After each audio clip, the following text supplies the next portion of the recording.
I need some traction.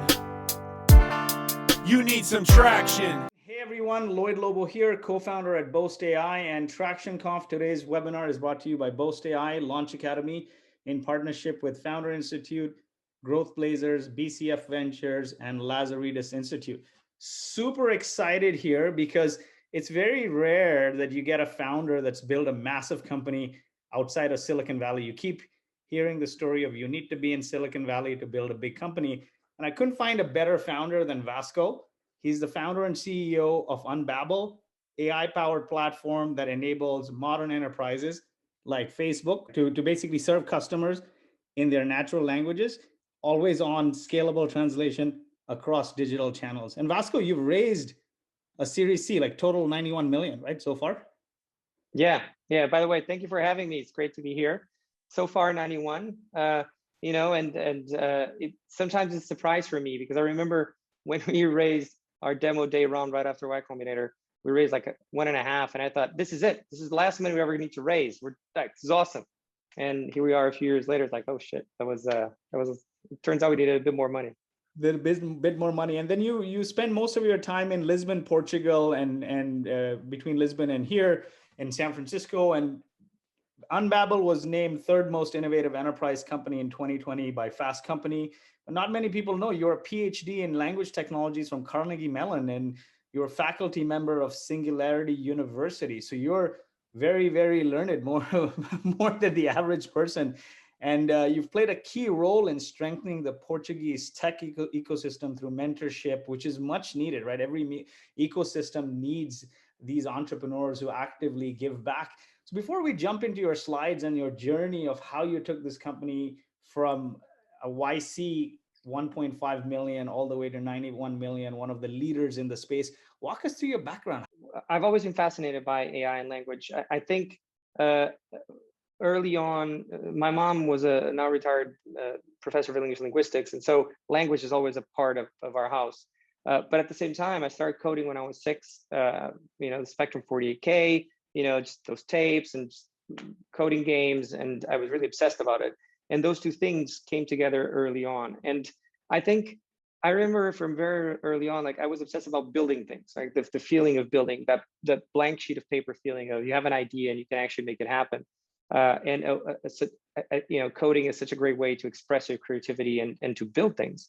And so I think the first time I remember talking about having a company out loud with someone was when I was about 15.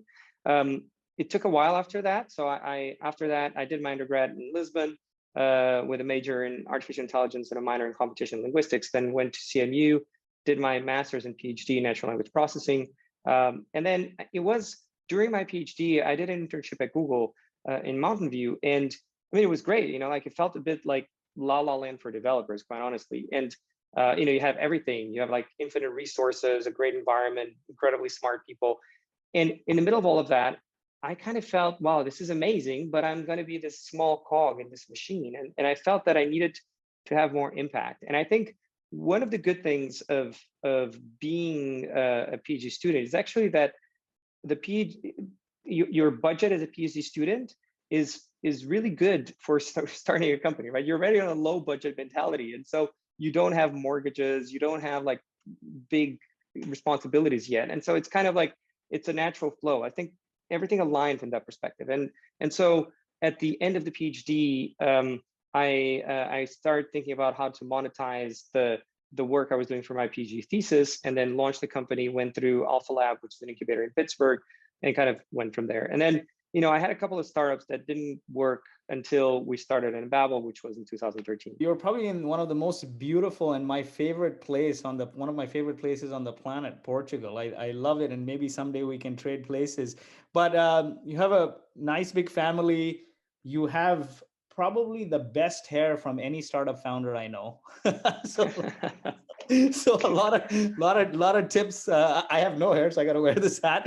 But and you've along the way you've built a family, 4 girls, and I see a lot of this in Silicon Valley where it's like run, and your family becomes collateral damage. So kudos to you, man, for building a great company and having a family living in this wonderful place. How do you do it all? Well, I wish I could take credit. I think a lot of it goes to my partner and wife, and mother of my kids. I think sometimes, I feel that sometimes as a founder, there is this kind of reality distortion field. In your mind, you're like, things are going to work out. Like, you have a plan. You can see the light in the tunnel. Here's the moves I'm going to make to get there, right? And so that kind of, for me at least, eases the stress. I'm like, yeah, like I can handle this. I think sometimes it's harder for other people that are dependent on that, right? And one of that is and I've seen this now more, especially in the last couple of years, where the kids are a little bit more grown up, and so we can take more time away from the kids when they're young. Like, one of the parents needs to be there, right? And so it helped. There was a bit of an underlying or a hidden unspoken agreement between me and my wife of saying, look, you let me do all this crazy startup shit, and I'll make sure that you don't have to go work in a supermarket as a cashier. Like, you can get to do other stuff too.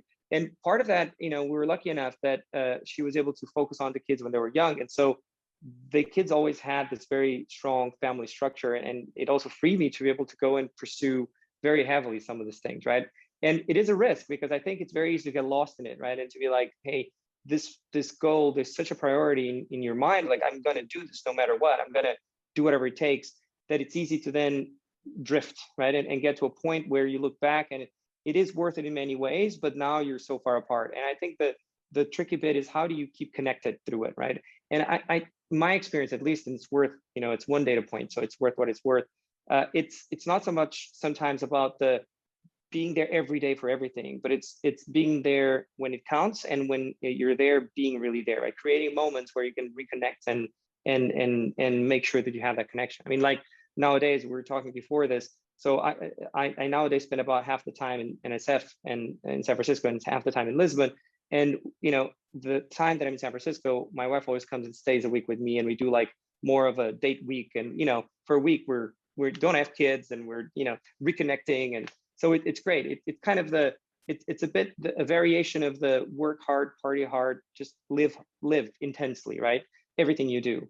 I think early on, as with every startup, there is a period for sure. I would say for me, until we did like our Series A, that it was just 100% all on Unbabel 100% of the time, right? There was no second in command in this sense, right? You were saying that your guys are now building a leadership team. Like, when you're early on, you don't have a leadership team. You and your founders are the leadership team. So you got to be on, and it's that combined with low budget motels and low cost airline flights, and just making it work. And I think that is the one benefit of growth and achieving a certain maturity. Is I felt it really after Series A, which was the sense of, wow, you now have a bit of cash. You can go and hire people that are much better than I am at what they do, and kind of start that transition of founder to CEO. And it's a different mentality, right? It's not like the quality of life goes up. I mean, the problems become bigger and more complex, but it's not as hard on your body than it was in the beginning, I think. And you keep, you're on the prize, and you keep trying to reconnect, and I think that helps. There's two great pieces of advice there. I think for me as well, like, without the family support, I couldn't have bootstrapped for this long, and now on this trajectory here. But secondly, I think the biggest outcomes are founder led. So it's very important for us to un-F our own lives, and when we take money, to top grade ourselves, so we can balance. Because if founders burn out, it's not a great outcome for the company. You have a great set of slides, Vasco. Please take it away. The goal here was, talking about starting, growing, and scaling outside of Silicon Valley. And Unbabel, as you mentioned, we've primarily grown and scaled outside of Silicon Valley, even though we went through Y Combinator. And so it was a bit bipolar in a sense of both being very much on the inside of Silicon Valley, but realizing that what we needed to do, a lot of it, and taking a conscious choice of doing it in Lisbon to begin with. I want to just contextualize about Unbabel, like, what are we trying to do? I think you gave a great intro. I'll try to not bore you guys with too much of this.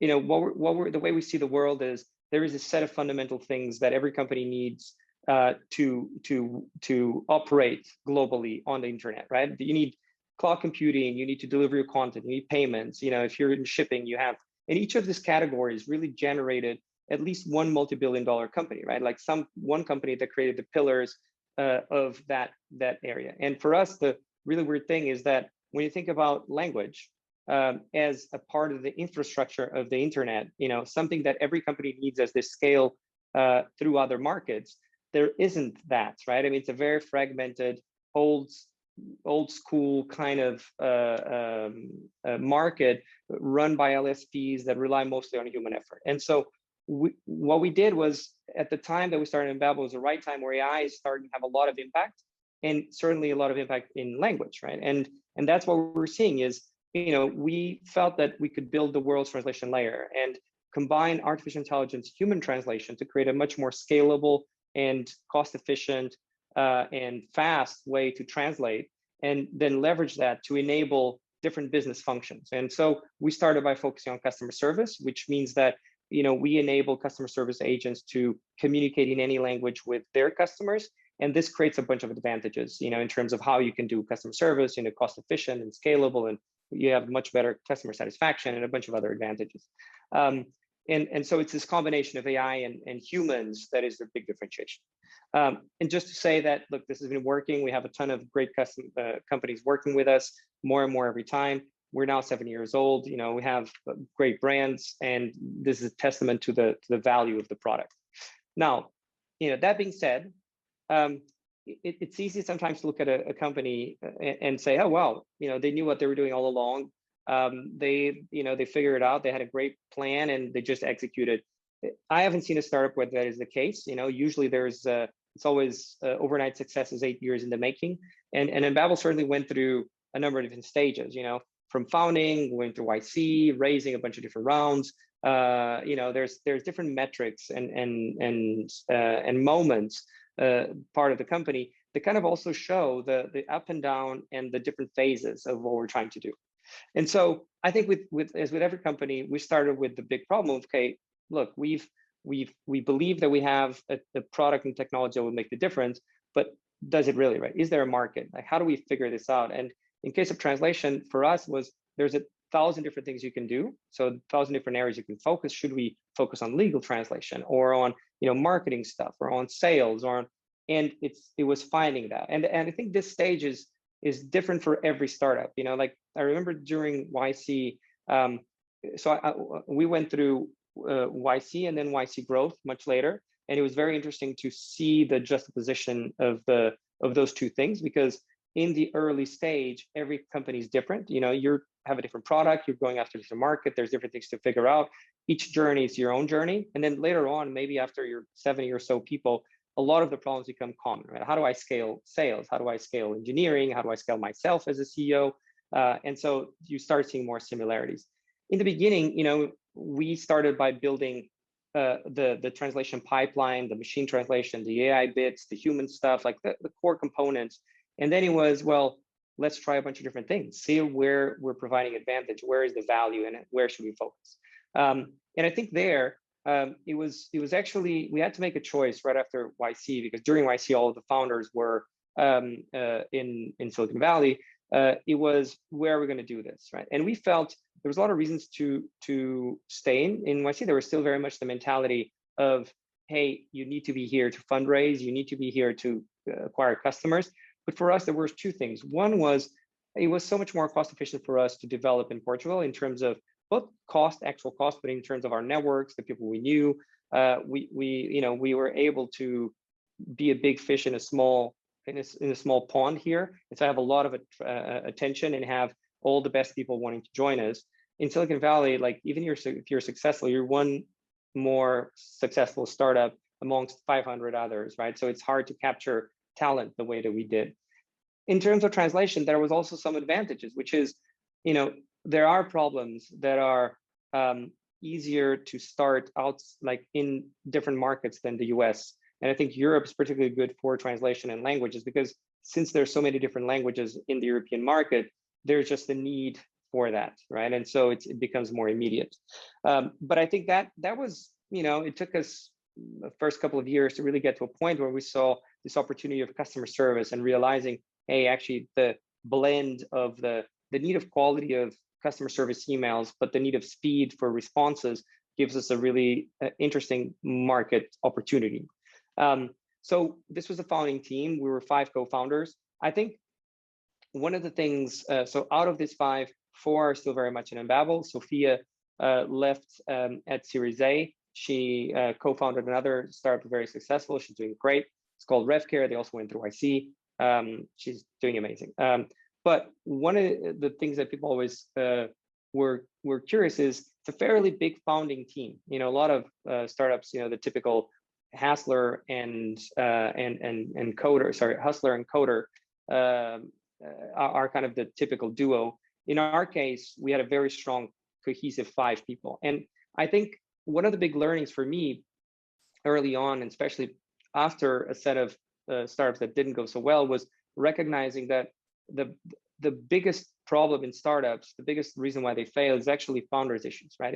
Is you know, that then translate into other issues, but different points of view. And I've always believed in this idea of paying off emotional debt. And actually that, like, having a family taught me some of this, which was this feeling of, you know, when the first time that you as a couple have a kid, like it for a while it's hard to communicate, you know. It's like there's this new entity, this new being that requires all of your attention, and you end up being tired and you feel like you're on the trenches, and it's easy to kind of not talk about the small stuff. And then when there's a big decision, you suddenly find yourself arguing about, you know, who didn't change the diapers and who didn't.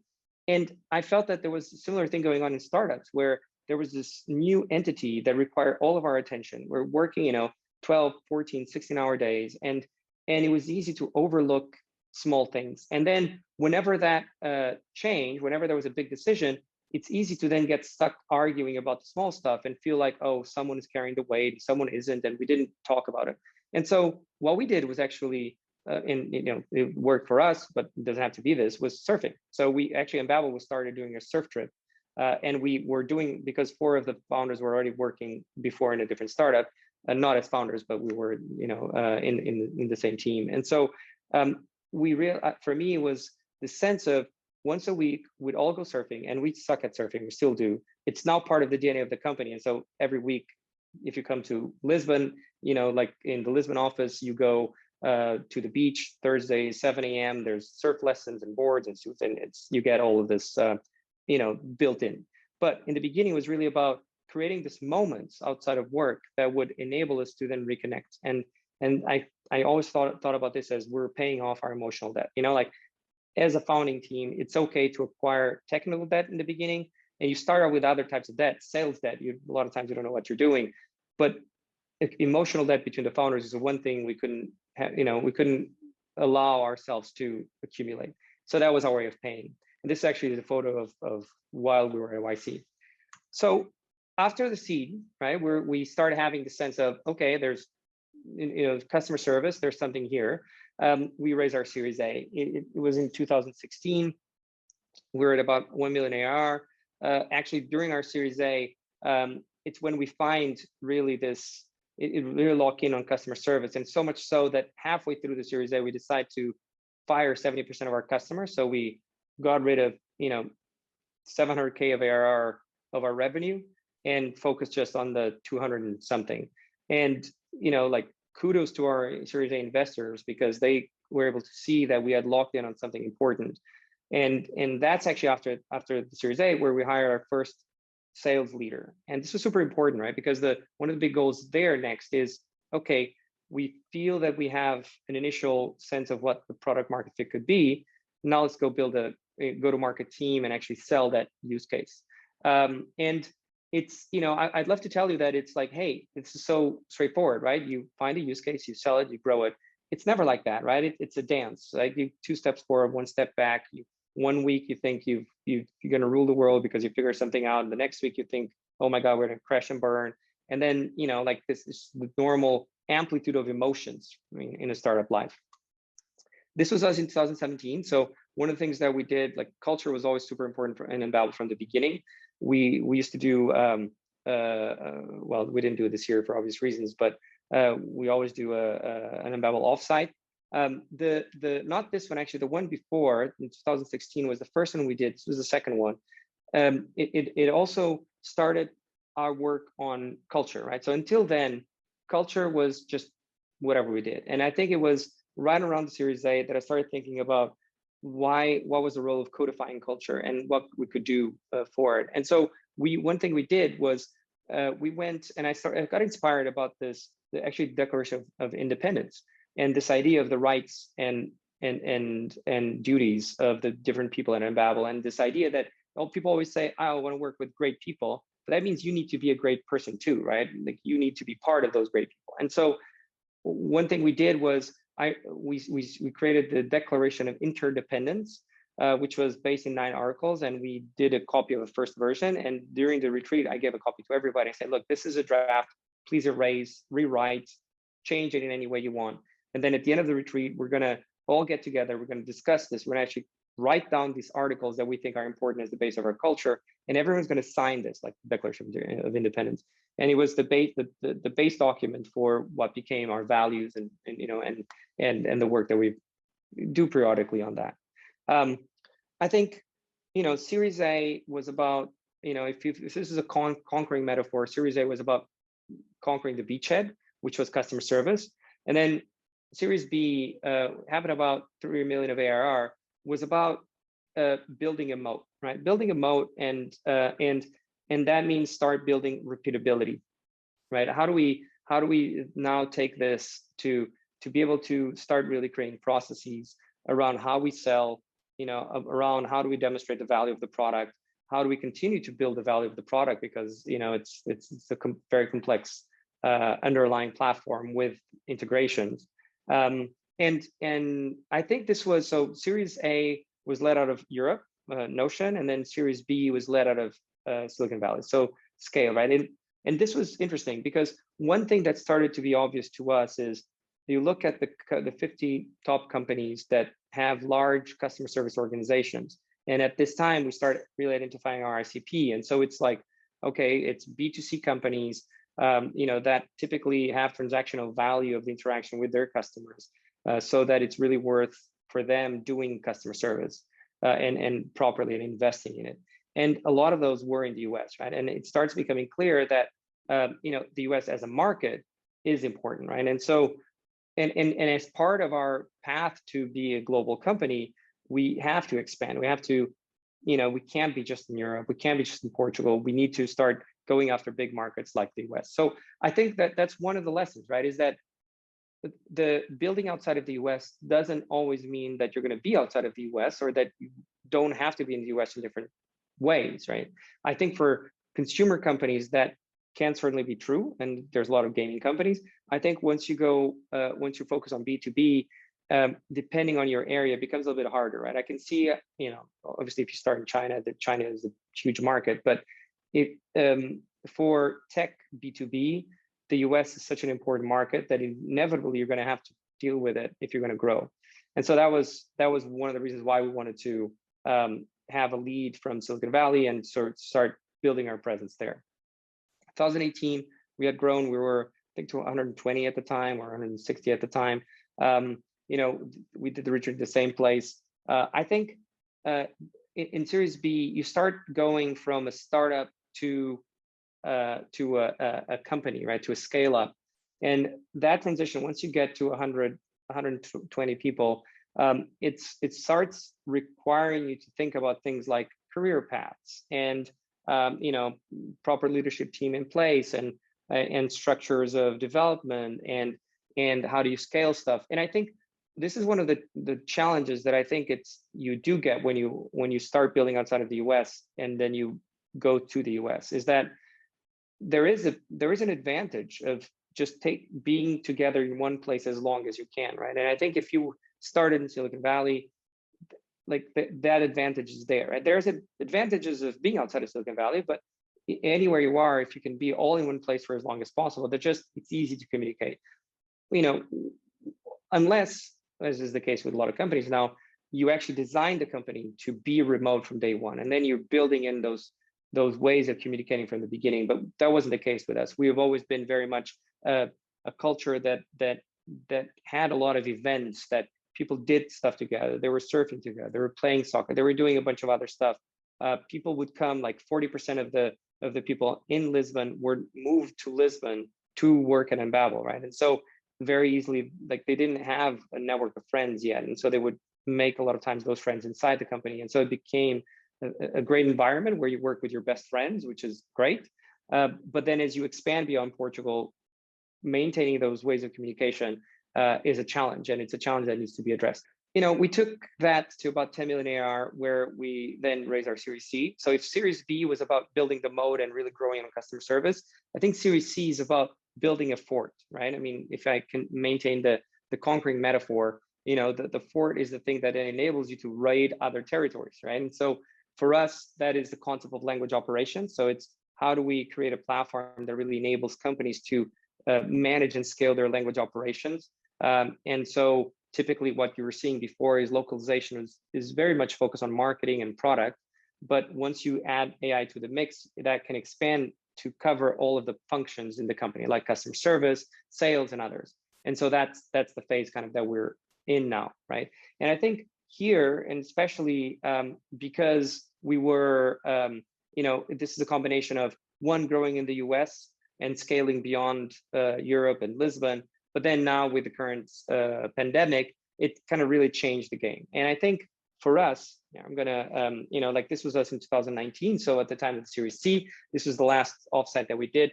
You can see that, by then we're 200 people. Actually, in the beginning of 2020, we're like 200 and something.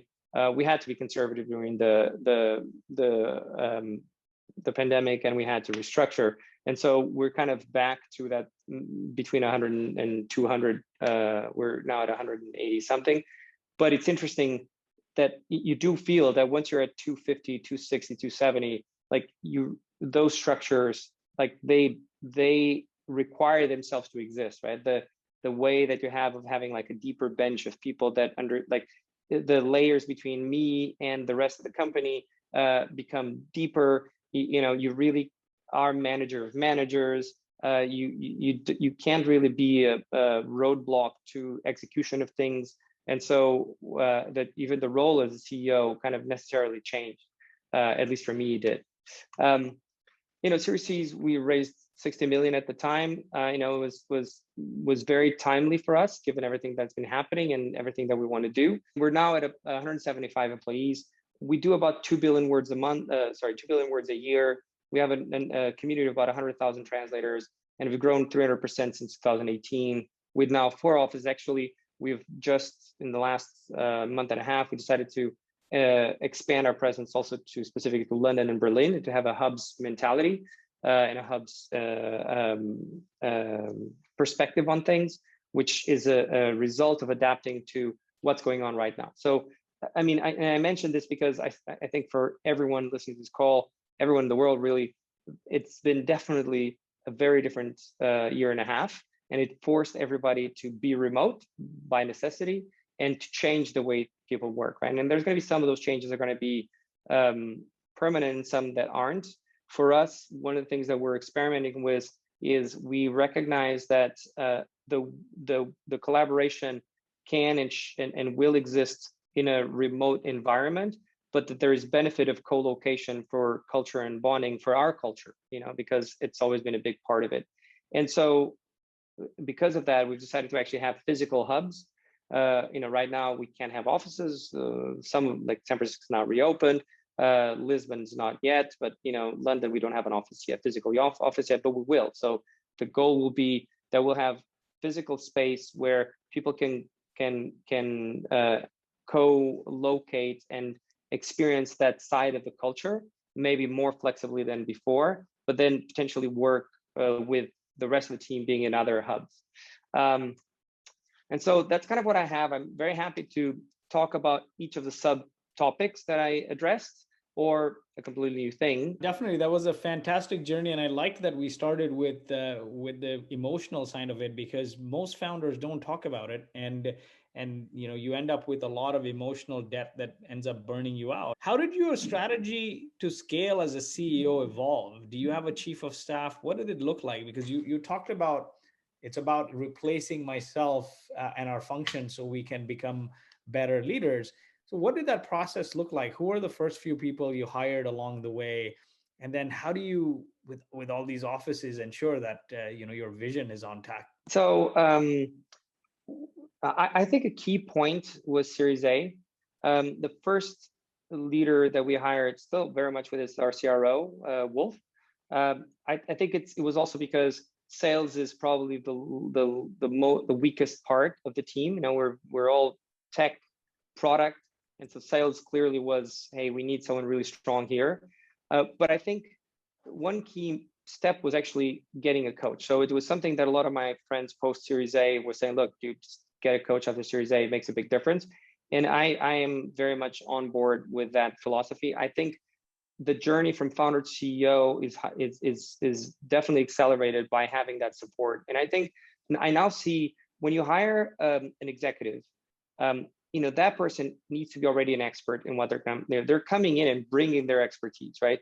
But one of the benefits you have as a founder is you get to have extra support to grow faster and be able to keep up with the company, right? And part of that extra support is things like a coach, right? And for me, part of that was really on, okay, letting go of, I don't know about you, but I'm, until Series A, definitely, I was very much of a microman. Like, every little aspect, nook and cranny of your business. You know how piece A fits into piece B, and and part of that is letting go, right? It's saying, look, hire people that are amazing and that can teach you, right? And if you feel like that you're learning, and then trust in them, right? And that trust is both earned, but you need to take a little bit of the plunge. And so I think that was one thing that got me on that journey. It's not a done journey by any means, so it's a continuation. I do have a chief of staff now. That was actually that became very visible during YC Growth. So during YC Growth, at that time, we had CRO, we had a VP products, and we had VP finance, and I think we had a couple more people in the leadership team. And one thing I was feeling is, you have this team that reports to you, but they're all super busy, right? They all are responsible for a crucial part of the company, and obviously my co-founder and CTO, that's also as part of the leadership team. But what I was feeling is, oh, wow, like as a CEO, a lot of times you have all of this projects, things that you just need to get done. And you now have a team, but all of them are like, they have their own stuff, right? And you can't go like, hey, I think there's an issue over there. I need someone to go and help me figure out what that is, right? And so there was a dinner with Stuart Butterfield from Slack and a few more other CEOs, and they started talking about this, like this at the time was a bit novel for me, at least, the concept of a chief of staff for a tech CEO. It's now becoming super common because it augments your capabilities, right? So and there's different types of chief of staff. For me, I think of a chief of staff a bit of a second brain. So Anna is amazing. She complements me in a lot of ways, and she represents me in a lot of ways. And she's able to help me filter, right? And say, look, there are things that I can handle. There's things you need to handle. And also because in our case, because we have offices in different places, it means that you can actually be in two places in one time, right? Which is helpful. But that came much later. I think before that, we've tried, for example, early on, there was a phase where I said, look, I don't have a lot of experience in managing. So what I'm going to do is I'm just going to have the fewer possible people that I need to manage. And so for a while, I hired a COO, a CRO. We had the CRO, a COO, and the CTO. And so there'd be just 4 people in the leadership team, including me. And then what I found was, at the stage that we are, it's still highly beneficial for the CEO to be as close as possible to the different functions, and to see the issues as much as possible. And so to have marketing report to me, to have product report to me, to have finance report to me. And sometimes, like I'm learning stuff as well, but if you have really strong people, they surface those issues. In what order did you hire? So it sounded like you hired your CRO first, then you hired a head of product, and then chief of staff came along, or what was that order? So I think the order was CRO. We had a CMO, VP finance, but they kind of grew with the company. So there were, sorry, not CMO. We had VP marketing, VP finance. They grew with the company. So they weren't kind of hiring an executive. That came later. And then after that, we did the COO thing, and that we realized, no, that's not the right structure for us at this time. Then instead of that, we hired What was the next one? I can tell you what we have right now. So chief of staff came at some point. Right now, the leadership team is CRO, CMO. So Sophie joined last year. She leads the San Francisco office as well. CFO is in London, James. Amazing. Like I can't, like, for the first time in the last 6 months, I've now realized what it is to work with like an amazing CFO. And it is life-changing for the business in many, many ways. And people used to tell me this and I was like, I don't get it. And now I do. We have VP product, CTO, which is my co-founder, chief of staff, and VP of people. So VP of people, we've, like, this level that we have now, we've had it for a year and a half.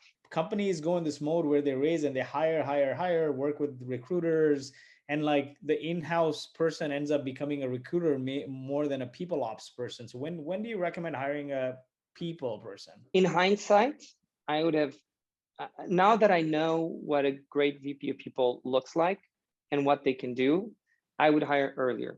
But I think that's actually a problem with founders, right? If you're hiring for the first time to an area that you don't have expertise, chances are you're not going to hire the right person, right? And so you have two choices. And one is, we've tried to do that in the beginning, which is go hire an executive search firm, someone that can really get you, like, you can at least make sure that whoever you hire, is really good. And then you filter for culture fit and, and personal fit.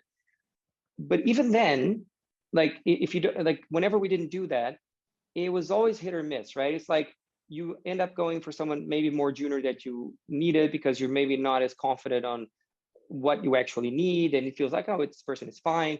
It also, early on, you might not be able to attract the kind of talent that you really want because you don't have yet the size. It's like attracting a CFO, if, a really great CFO, if you're at $1 million ARR, it's going to be hard, right? Because the kind of people you're going to need that really going to take you all the way, they're not interested at that level, right? It's hard. And sometimes there's exceptions. Maybe there's someone that and you just, hey, they're really bought into the vision, and you can get one of those game changers early on, and they do have an impact. But it's hard to do that consistently, right? And so I think for people, I now in hindsight, when I hit 50 people, I think that would probably be it. Because if you have someone that can really help put the culture into practice and help codify it early on, I think it saves you a lot of pain, right? It saves you a lot of backtracking and trying things and not doing it, not communicating it well, and you don't put the process in place from the beginning. And then, it's a bit like, so there's a phase of a startup, I think we're all pirates, right? We're like, hey, we're gonna raid, we're gonna hustle, right? And then once you go and you say, okay, I have something here, now I want to conquer the world, you kind of need a navy, right? I mean, navies conquer worlds, pirates don't, right? They get loot, right? And that transition from pirates to navy, not every pirate wants to be in the navy, right? And if you have someone that is really good and you can trust on how to manage that change, how to do that change management from pirates to navy, it saves you a lot of time and grief, I think. This is one of the best analogies I've heard. Going from pirates to navy. And last week I interviewed the VP of engineering at Shopify, Farhan, and he talked about a similar concept of sort of the innovators and then the town handlers and then the settlers. Is like, it's very hard to turn a pirate into a navy person. What are your recommendations for that, right? Like, because when you're an early startup, you get a lot of title inflation sometimes, right? Have you ever dealt with a situation where early startup, everyone's pirate, you're raiding, your number one job is de-risk one thing, maybe two things, but de-risk one thing and get to product market fit as soon as possible. Now you have some cash, you've gone and raised, now you need to grow up as a company and build this navy, and you're not looting anymore. But through that period, you get some title inflation, right? How have you dealt with it? Yeah, and I think this happens to most startups. Like, there's key points where typically that happens, and there's a bunch of other ones that also happen. Like, for example, when you go from functional to cross-functional on engineering and product, right? A lot of startups, when you begin, you have like engineering, product, and it's more of a service-based organization. And then you grow and you go like, okay, we want to do the Shopify, the Spotify teams and tribes, and most startups end up doing, as you grow, you have this cross-functional teams around products that have both product management and engineering and designers. And what it does is it forces the leaders of those organizations to go from, hey, I'm managing 20 engineers and I get to dictate what they do, to be a manager, to be a coach, right? They go from I get to decide what each person does to I get to decide who I hire, what their performance, and I allocate them to teams, but the teams decide what they do, right? And that's it seems like a small change, but it's a really big change in terms of the way the organization is structured and the control, right? And most VP of Eng that are really great in the first phase, they're not great at the second, right? Because the ones that are great in the first phase, they get their hands dirty, right? They're in the trenches with the engineers, solving things, coding.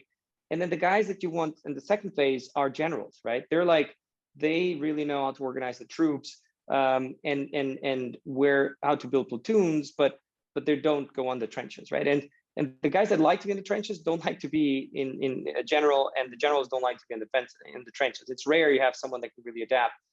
I think there's a couple of things. So, and I think that's the other thing. Title inflation happens even more in Europe. So I don't know why exactly it is, but there is much more of a, I think, on one hand, you get people that have more experience overall in their career. So in the US, it's very hard to get really experienced people early on.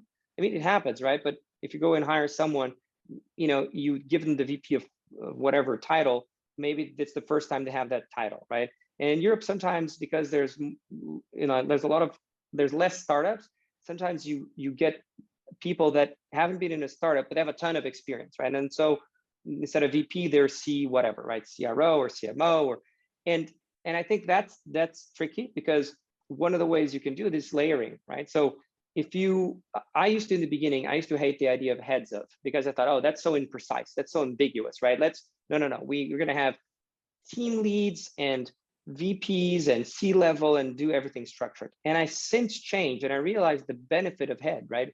That ambiguity helps you solve for that, right? It's like, if you have someone and you're not sure if this is the person who's going to take you all the way, you can start with head, right? And head is big enough that a VP, there's no one above them.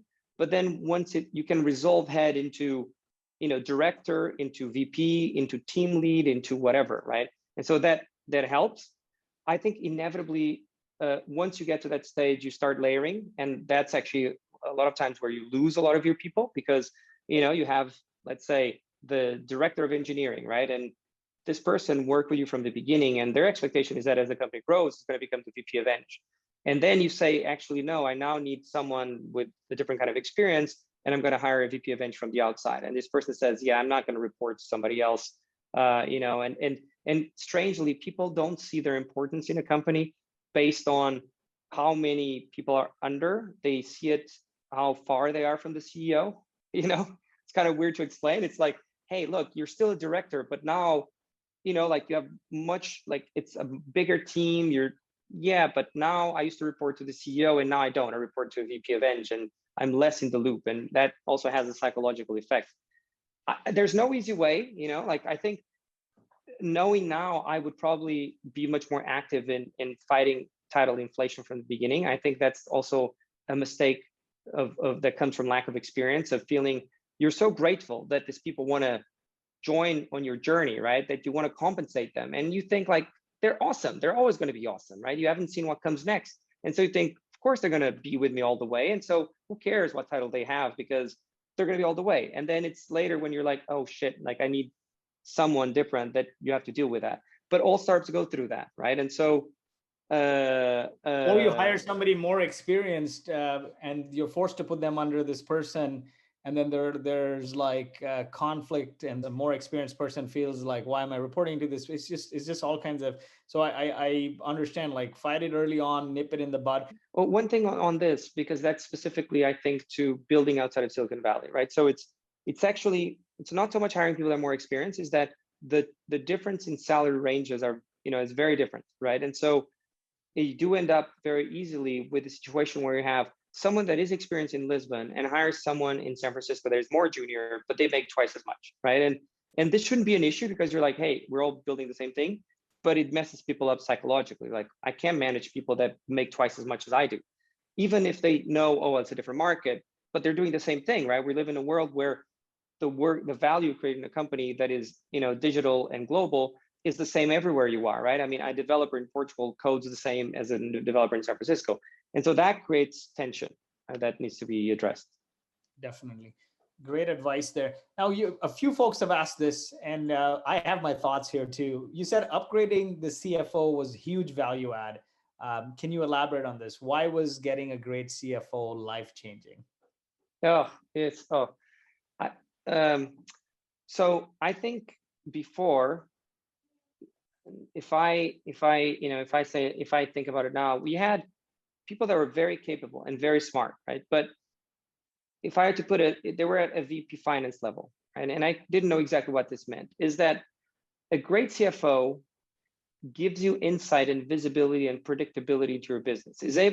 You're able to go and say, okay, so if I want to do this, right? If I want to develop this, if I want to try this, what does this look like, right? And they don't go and dump a bunch of numbers and say, oh, here's an Excel file with all the things figured out. They actually have a point of view, right? They come in and say, hey, look, this is going to be an impact in our revenue. This is what we expect would happen. So much we're going to burn. Yes, this is within boundaries. And I think, they're going to give you a rational finance perspective on your vision and the things you want to do. But they really help you get there, right? They rationalize it. They help make everybody comfortable with what you're doing, right? Before, maybe you're like, hey, this is the vision. I think this is great. And the great CFO comes in and explains that vision through numbers and why that's going to work. And that actually is the kind of language that not only makes people in the company much more, oh yeah, this makes sense, but your investors, your board, like everybody kind of, it helps operationalize the vision from a finance perspective in a way that, maybe you as a CEO have a great finance background, so maybe that's less of an issue, but most CEOs don't, right? And we understand people are smart enough to understand basic stuff, but then to really take it into a way that for example, in our case, a lot of companies have this, right? Okay, we start in customer service, bunch of areas we could go next. Where should we go, right? A lot of debate, a lot of hours lost and spent on debating market sizes, and then James came in and like, okay, let me take this systematic approach to this, and gives you a point of view that aligns everybody on, yeah, this is obvious, right? We should do this and that, and this is obvious. Or being able to say, look, here's a 5-year plan based on a bunch of assumptions, but that are actually realistic. And I always scoffed at 5-year plans. I was like, who cares? But the fact that you say it's not about creating a 5-year plan and having bullshit, it's more, hey, here's the key assumptions. Instead of lagging indicators, here's the leading indicators on the underlying KPIs that we need to hit to make this a reality, right? And so it gives you here's how we get to IPO, 100 million, whatever you want to do. But where we are right now, this is what it means for the current KPIs, and not just revenue, right? But on, conversion rate for this and that, and how, the OPEX on spending on this, and like actual practical thing that you can then say, look, this is what we need to do now to be able to hit this thing 3 years from now, right? And that's it. Yeah, it creates this structure in a way that, that transforms and converts your vision into very actionable things that are financially backed. Their job is to, one, help you find the path to the big vision that you've laid out as a founder in a data-driven way. There's a few questions here around finding product market fit that I want to take. Is, at what point did you feel you found product market fit? And what were some of the different things you did to get there? At what point? So I don't know if this is the norm, but I see this in quite a few CEOs and founders, and the same with me, which is there's a somewhat latent and constant insatisfaction, that drives me forward. Of like, at Unbabel, we're great at doing a lot of like, we're great at partying and hanging out and doing a lot of events, but it's not necessarily because we're great at celebrating things, and I think part of that comes from me, where I feel that whenever we achieve something, it's like, great, next, right? Like, let's keep going. And I say this because, I don't take assumptions for granted, right? Like, I always question them, and I always question, do we really have product market fit? How do I know? Like, so I think sometimes product market fit is something you see in hindsight. It's like, oh yeah, we did have it. Look at this. Like, this is the, but maybe you don't know when it's happening, right? When it's happening still feels it's a bit like if you look at growth, a lot of times, you zoom out and it does feel like a curve. But when you're in the curve, it's actually a set of jagged peaks, and you're like, you have to zoom out and have enough data to be able to see the trend. And I think product market fit is a bit like that. So for us in hindsight now, I think product market fit probably happened between Series A and Series B, somewhere in the middle there, where we identified an early market of customer service and we went out and we saw the traction and a bit of initial repeatability. But I think we've tried a lot of things to get there, right? And for example, so this happened during Series A. So I looked at, we had $1 million of ARR, but our margins as far as SaaS products concerned were crap, right? We're like 30% at the time. And I was like, damn, like, why is this the case? Like we're growing well, but like this is not super attractive as a business for VCs. And that was the feedback I was getting, inherently. And that forced me to look and really look at the data. And we realized that if I look at our customers, and I just took the ones that were using us for the use case of customer service, we've made more money than if we take all the customers together, right? Every other customer, basically, we're losing money on. And I was like, okay, and not just that, but I looked at how happy were they, right? Like, and I look at customer complaints, none from customer service, and other areas, yes. I looked at stickiness, like churn, 0 churn from customer service, right? And so it was looking at that data that enabled me to really do an hypothesis of like, this seems different, right? Whatever, like our product at the stage that we are, this is the use case that makes sense. And that's the other thing, right? Product market fit. Product isn't a static thing that you've built and that's it, right?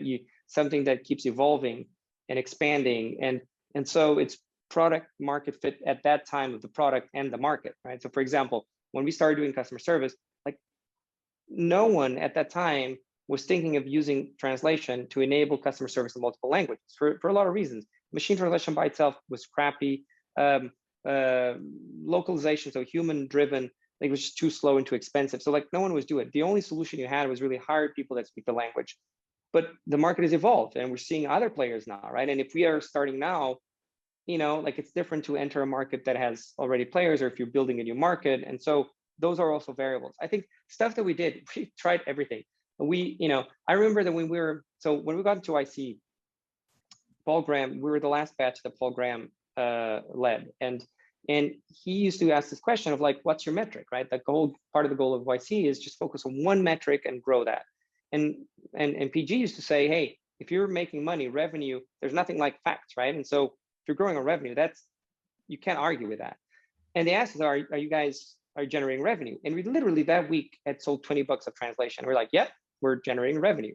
It's like, great. So that's your metric. Just keep focusing on that, right? And so the goal was every week grow 10% of that metric. And we thought we were laughing. We're like, oh, 10% of $20, here it is on the table. We're done for next week. But what inevitably happens is there's going to be the next week you're going to grow 1,000%, right? Because you started with $20. And then that gets harder to keep growing at that pace. And I think in doing that, we did, like we're in translation, right? And so we did things like we signed up for translation platforms to try and get jobs as translators to feed it on Unbabel just to see how the content would look like. We tried to translate books at the time. We tried, and then we looked at, okay, what was the impact? Like, were the customers happy? Like, it's incredible now, after 7 years, we still have some of the customers, like Pinterest, for example, that has been with us since then, right, for 7 years, right? And it's when you see the relationship with the customers and saying people are really happy and excited and feeling that they're getting the value that's giving you, some indication.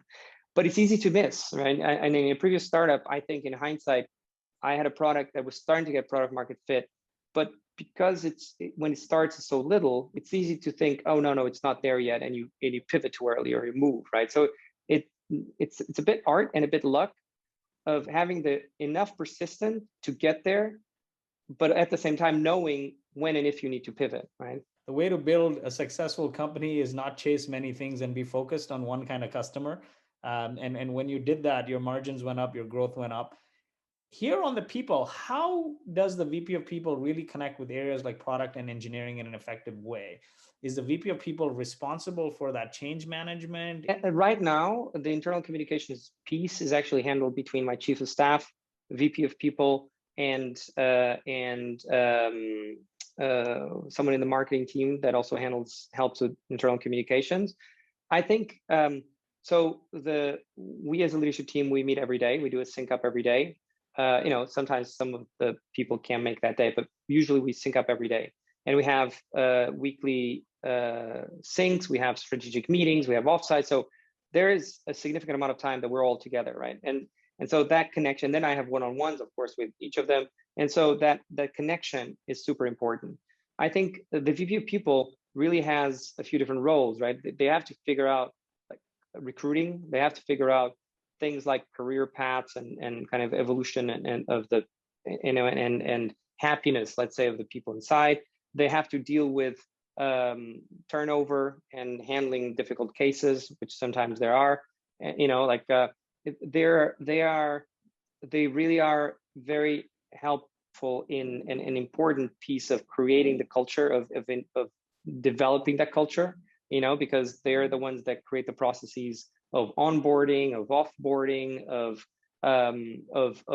what are the things you can do and how you should do it. I think you need someone that cares deeply about the people at the company, right? They have to really care, not just of the process. It can't be an HR, in my perspective, can't be just an HR mentality of like, yeah, we're here to create blocks, but it has to be a combination of a stern mother with a nurturer, kind of thing, where someone that has that open personality that is able to bring people and connect easily, but at the same time be tough enough to sometimes handle the tough situations in a graceful way.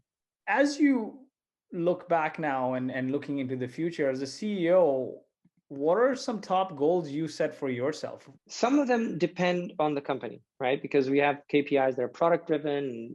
Some of them are more standard things, like definitely stuff related to revenue, so ARR and margin and cost, and those are pretty standard.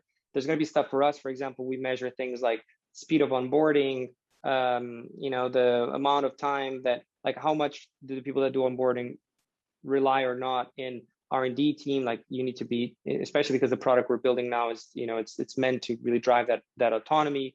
So there's things that are related to what your goals for that particular year or quarter are. There's stuff that are just more ongoing. I think it helps. That's another thing that a CFO helps, right? They can bring the perspective of benchmarks and understand, okay, for this business, here are the things that are really important, those lead indicators that I mentioned.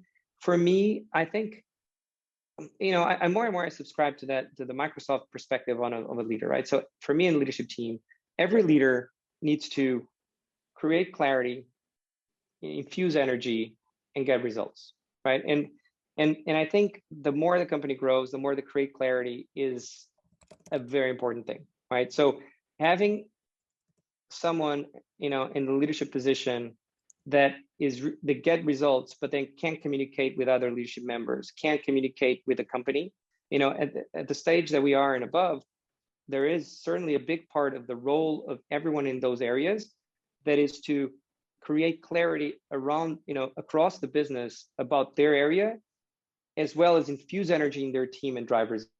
So the same with me, right? Is, if I think of not just the entire company, but even the leadership team as my team, is how am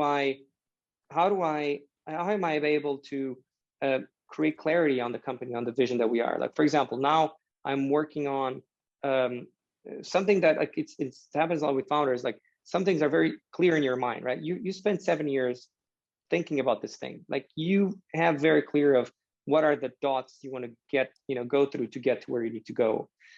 But a lot of times that's not clear for everybody else. And so, some of the things for me is, in terms of, besides personal growth and becoming better as a CEO, understanding more what are my weaknesses, understanding which of my weaknesses I should get better and which ones I should complement by having the right people in my team, because you can't be good at everything. It's also the how do I create clarity in the company by creating the documents and the communication pieces that lay out the vision clearly, so that everybody knows where we are and where we're going. Definitely. And as you, I love this so much, man. create clarity, infuse energy, and get results. And get results actually is the lagging indicator, right? Like typically accountants have a lagging indicator view, CFOs have a leading indicator view, and you got to always keep tabs of the leading indicator. I'm not trying to make distinctions here, but just from my experience seeing it. Yeah. And I often say a job of a leader is to build, inspire, and motivate a team to deliver, and deliver is the lagging indicator of the above. As you look back on your journey, what do you think you would have done less of, and what do you think you would have done more of? We made some assumptions. We were very strong in AI, so we were very deep AI team. And I think in translation, particularly, we made an assumption in the beginning of like, oh, the human component, that's easy, right? Just get some translators. And that stems from a bit having too much overconfidence. And I think if we had spent 3 months sitting with a translation agency, just seeing, okay, this is what happens right now, it would have saved us a lot of reinventing the wheel. So I think it would have saved us maybe a year. And so if you're going after a problem, don't assume you understand the problem. Go and look at the closest thing that is being done right now to solve that problem, and sit with the people that do it and observe it for a little bit, so that validate your assumptions of that you think you know how things work. And sometimes people come from that industry, so that's not needed, but it was our case. I think I would have done less of that. I think more of that, there's aspects of the transition to CEO that have started earlier, right? And it's hard because you don't know what you don't know, right? So this is a hindsight 2020 kind of thing, but it's a bit of the being in the moment, the being more able to communicate, acknowledging my own vulnerability, with my team, not feeling, for example, I think maybe part of the academic background of discussion and arguing, I do much less of that now. Like I used to be a point of like, being right. And sometimes you want to be right, but a lot of times, it's more of you just want to have the last say. And I think I would do less of that, right? The more your strength also comes from vulnerability and understanding yourself, not just from being right. Awesome. This has been fantastic. If you could point one resource or two resources that have been immensely valuable for your learnings and as a founder, what might they be? Books, podcasts, blogs, could be anything.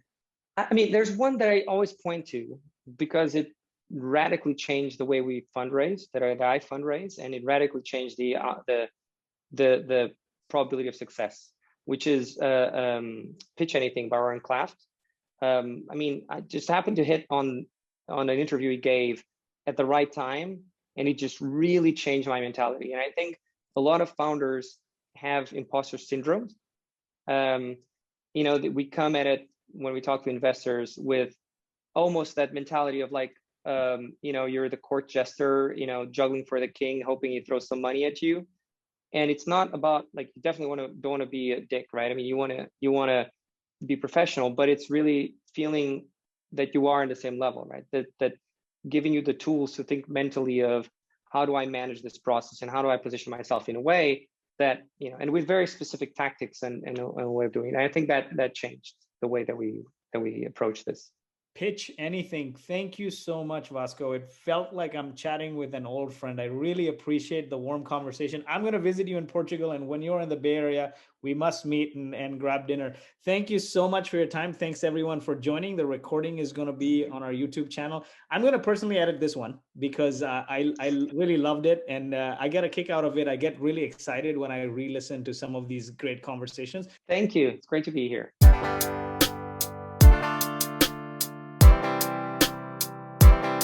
I need some traction.